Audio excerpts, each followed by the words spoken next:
Halo rekan-rekanku, jumpa lagi di mata kuliah prinsip pemrograman. Hari ini kita akan belajar tentang perulangan bagian yang kedua, di mana sebelumnya kita sudah membahas tentang perulangan bagian pertama. Nah, di dalam perulangan bagian kedua ini, kita akan belajar beberapa hal. Yang pertama ada break, kemudian ada continue, selanjutnya ada nested loop, dan nanti ada pengantar tentang array dua dimensi.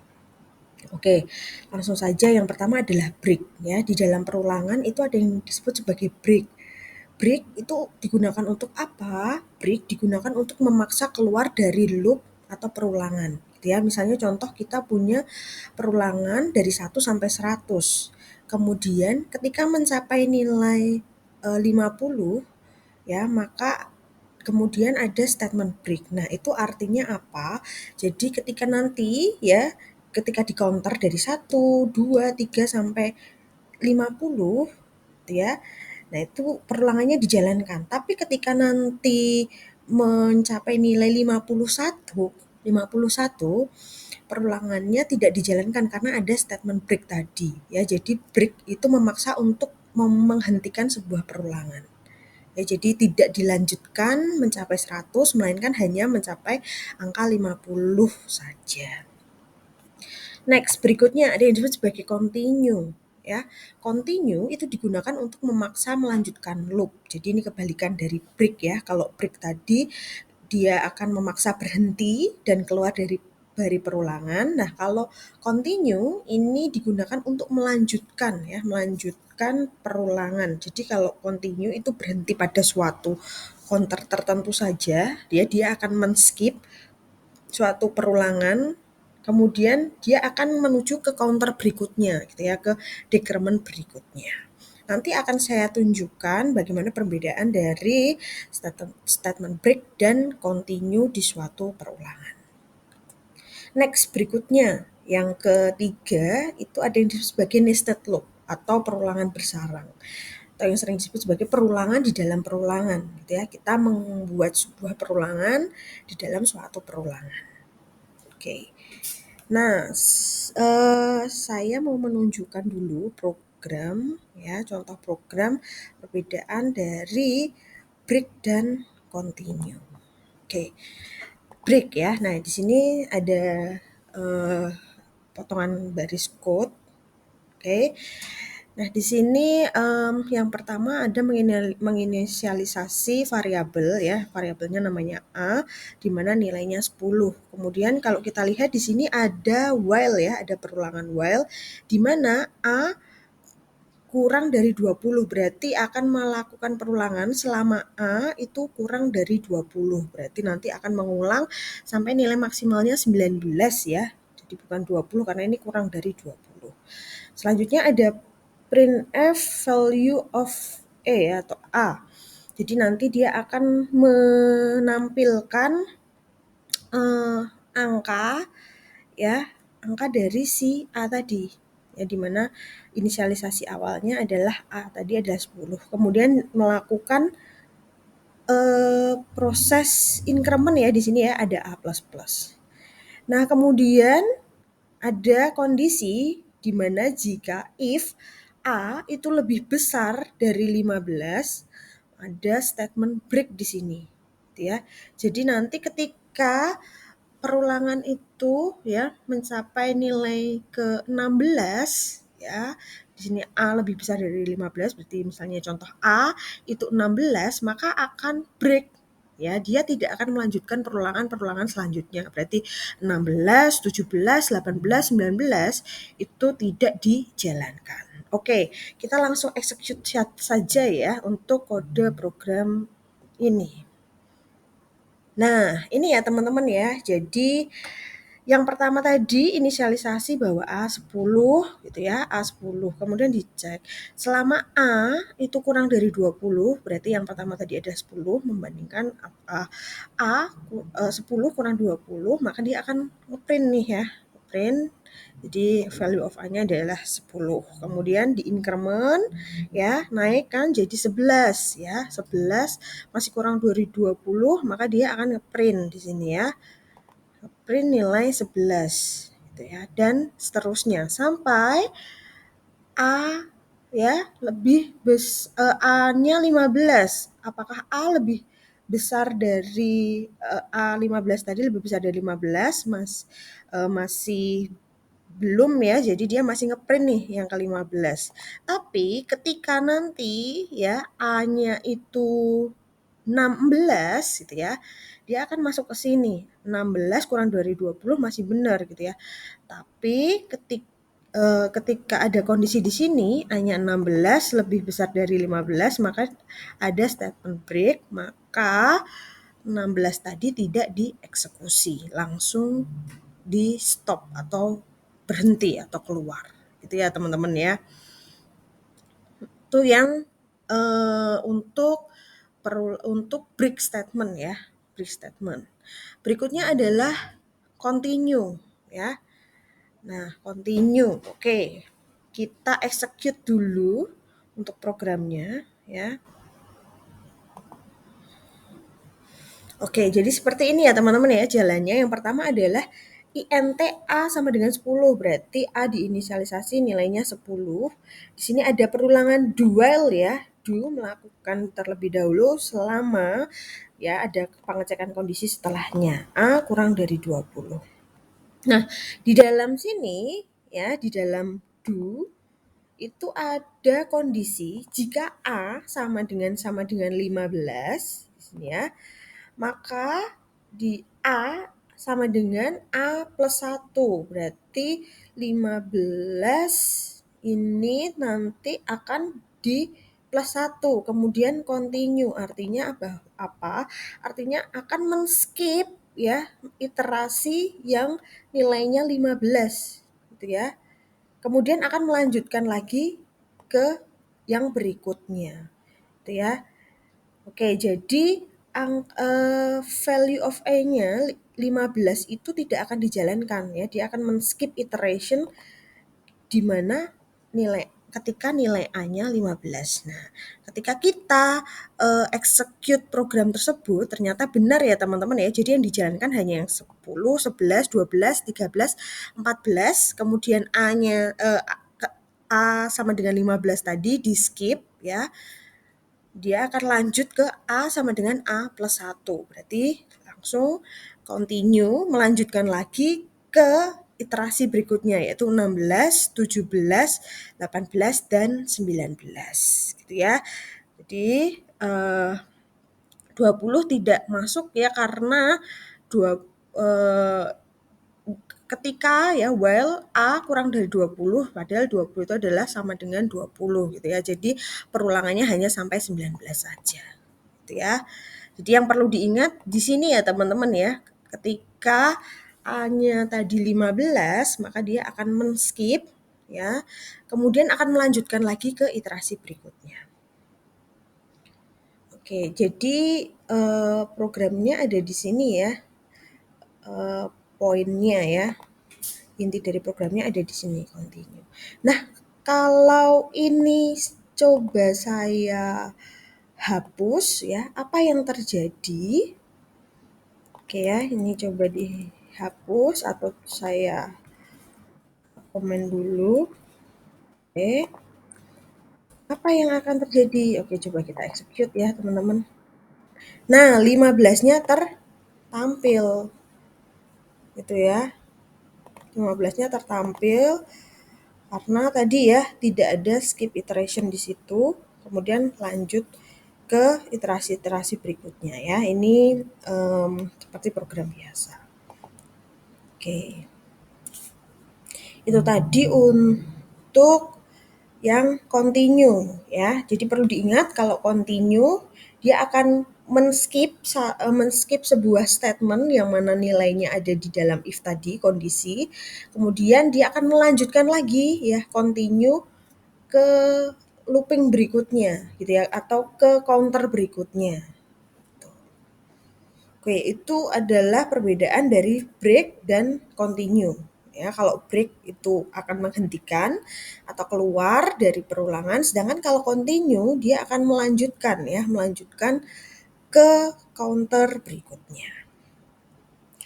Oke, kita lanjutkan nih ya. Yang selanjutnya ada yang disebut sebagai nested loop ya. Nested loop itu apa? Jadi nested loop atau eh, perulangan bersarang ya, perulangan dalam perulangan. Nah, ini ibaratkan kita itu seperti membuat tabel ya, teman-teman ya. Nah, tabel itu terdiri dari apa sih? Terdiri dari baris ya, baris dan kolom gitu ya. Baris dan kolom. Nah, ini ada perulangan di dalam perulangan. Nah, yang pertama ya di sini ada for i sama dengan 1, i kurang dari sama dengan 5, i plus plus ya. Nah, itu perulangan untuk membuat ini ya, di sini ya, I itu untuk membuat baris. Jadi ini ya, 1, 2, 3, 4, 5. Kemudian berikutnya ada perulangan ya di dalamnya ya, for J sama dengan 1, J kurang dari sama dengan 7, J plus plus itu adalah perulangan untuk membuat sisi kolomnya ya. Kalau I tadi baris, kalau J itu membuat kolom. Ini ya, kolom 1, kolom 2, kolom 3, kolom 4, kolom 5, kolom 6, dan kolom ke-7. Gitu, ya. Jadi I itu untuk baris, baris 1, baris 2, baris 3, baris 4, baris 5. Sedangkan J-nya itu adalah untuk kolom. Kolom 1, kolom 2, kolom 3, kolom 4, kolom 4, kolom 5, kolom 6, dan kolom ke-7 gitu ya. Nah, kemudian yang dilakukan apa? Ternyata adalah print I, yaitu dia akan mengeprint atau akan menampilkan nilai dari si variabel I tadi gitu ya. Nah, ini ya, misalnya contoh yang pertama kita mau membuat baris 1 ya, baris pertama dulu. Oke, baris pertama tuh di sini. Nah, untuk perulangan di dalam perulangannya atau sisi kolomnya atau sisi J-nya, dia akan ngeprint nilai I, yaitu nilai 1. Berarti kolomnya akan ngeprint 1 sebanyak 7 kali. 1, 1, 1, 1, 1, 1, 1 gitu. Berikutnya ya, ini kan 1 udah nih. Kemudian lanjut ya. Lanjut ada I++, kemudian ganti ke 2. Dia akan membuat baris 2 di sini ya. Dia akan membuat baris 2. Oke, sebentar saya pakai pointer saja. Nah, dia akan membuat baris 2 di sini ya. Kemudian nah ini untuk kolomnya ya, dia akan ngeprint si I tadi, I-nya 2. Berarti 2, 2, 2, 2, 2, 2, 2, dan 2 sebanyak 7 kali. Begitu juga seterusnya ya, 3, 4, 5. Itu ya teman-teman ya. Jadi itu adalah perulangan dalam perulangan atau nested loop. Ya, bisa digunakan untuk membuat tabel atau mungkin matriks gitu ya. Matriks berapa berarti? Ini ya, matriks misalnya matriks 5 kali 7 gitu ya, dan seterusnya. Oke, next berikutnya yang disebut sebagai array 2 dimensi. Ya, kita pada pertemuan sebelumnya kita sudah pernah membahas tentang array, tentang konsep array ya, konsep array.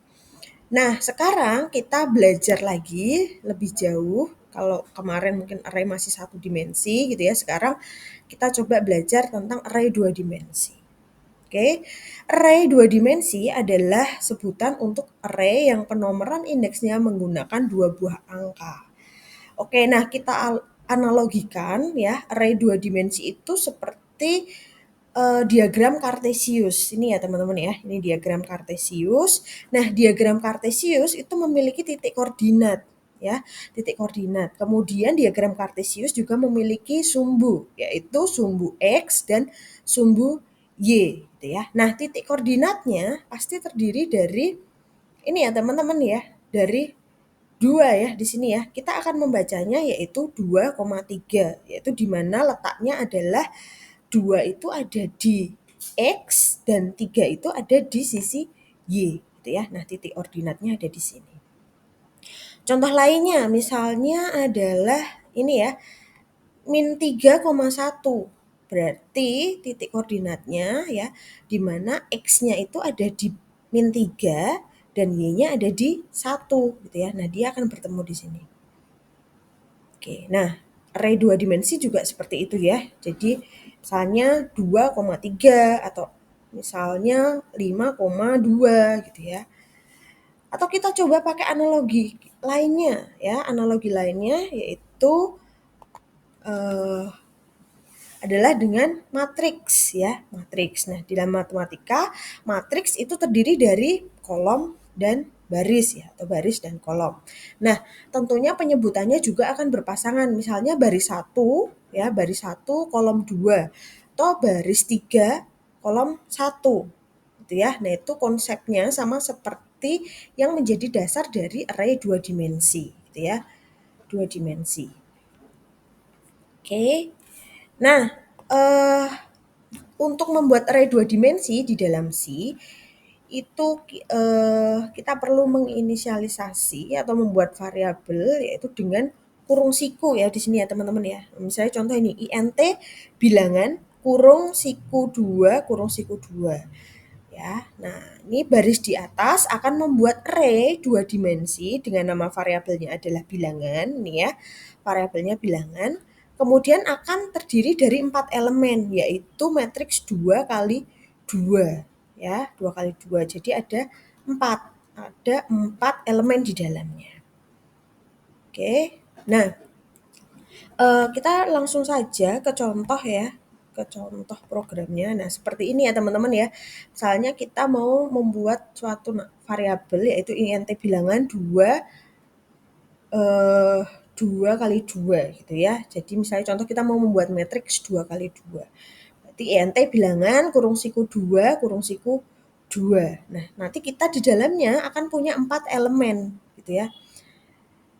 Nah, bagaimana cara cara untuk memanggil atau untuk meng-assign ya tiap-tiap elemen itu ya kita langsung saja ya panggil variabelnya, kemudian panggil nomor indeksnya gitu ya. Misalnya eh, indeks 0 dan 0 gitu ya, nilainya 100.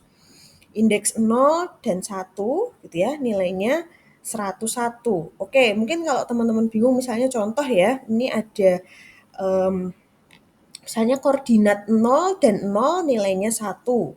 Koordinat 0 dan 1, koordinat 0,1 nilainya 101 gitu ya. Misalnya contoh ya, misalnya contoh kita ganti baris dan kolom gitu ya. Misalnya contoh ini baris 1 kolom 1 ya.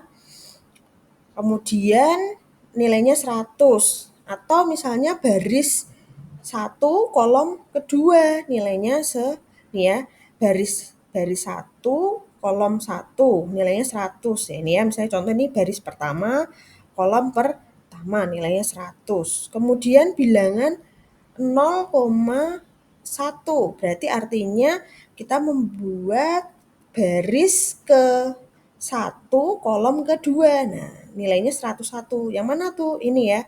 Ini ada di baris nomor 1 gitu ya, kolom nomor 2. Oke, kalau misalnya saya buat ini ya, coret-coretan misalnya ini adalah baris ya. Ini adalah baris baris 1, ini baris 2 gitu ya. Oke, kalau bikin tabel sebetulnya kan baris 1, baris 2, kemudian ini ada kolom 1, ada kolom 2 gitu ya teman-teman ya. Nah, misalnya contoh ini ya, bilangan 0,0 berarti artinya di sini ya, saya bilangan baris ke 1, kolom ke 1, nilainya 100. Gitu ya, baris ke 1, kolom kedua, nilainya 101 nih ya, baris ke 1, kolom kedua. Oh, berarti di sini nilainya 101. Oke, kemudian bilangan 1,0 nilainya 110. Ya, kita analogikan kalau seperti tabel atau matriks berarti ini ya baris ke 2, kolom ke 1. Nih ya, barisnya kedua, kolomnya ke 1. Nilainya 110. Kemudian bilangan 1, 1 artinya baris kedua, kolom kedua nilainya 111. Ya, baris kedua, kolom kedua nilainya 111. Ya. Nah, itu cara untuk meng-assign gitu ya. Sebuah array yang mana tadi ya array-nya 2 kali 2 atau matriks 2 kali 2 terdiri dari berapa? 4 elemen. Itu ya teman-teman ya. Oke, demikian untuk materi perulangan 2. Selamat belajar untuk perulangan 2. Semoga sukses untuk teman-teman sekalian. Terima kasih.